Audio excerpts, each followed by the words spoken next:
Hey guys, want to take a little time today and talk about my hardest use Benchmade knife and probably the most unusual in terms of the shape of the knife. It is the Benchmade Mini Locos. The Benchmade Mini Locos, this is the first production run of it. It is a discontinued Benchmade, but it is a full G10 S30V, super thick. It's called the Mini Locos, but as you guys can see in my hand, which is a medium large hand, it fits perfectly. I can get all four fingers on it. I can manipulate my thumb to get multiple different blade grips, multiple different finger positionings. It's got probably the smoothest axis lock of every Benchmade that I own, and I own several, many that is. You'll also notice it's got the deployment hole, the thumb hole, which I love to use to reverse flick, but it's also a nice thumb hole, and it works well.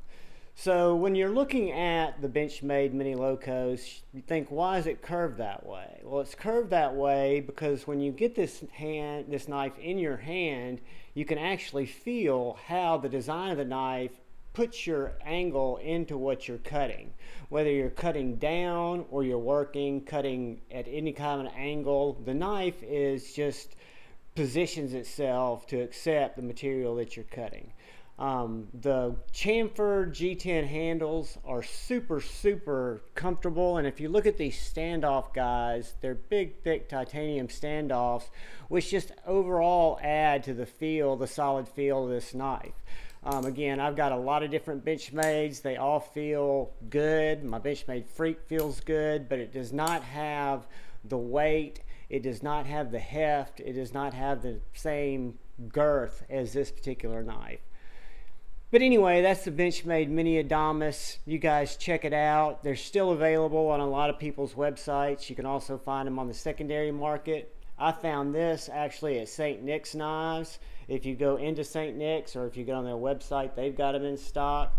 Let's see what the size of this knife is compared to the Cold Steel 4MAX. It's going to be a good bit smaller than the 4MAX. Look at it next to the Wee Baby Banter.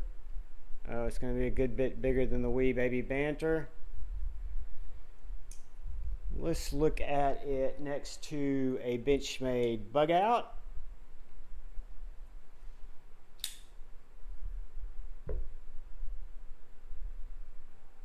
It's a little bit bigger than the Benchmade Bug Out.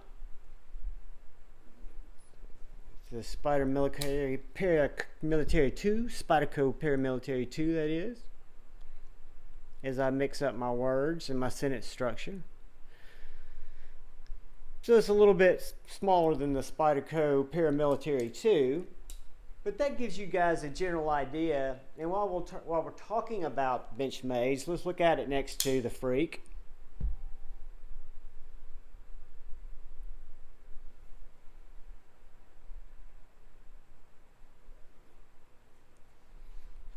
Got it next to the Hogue Doug Ritter RSK.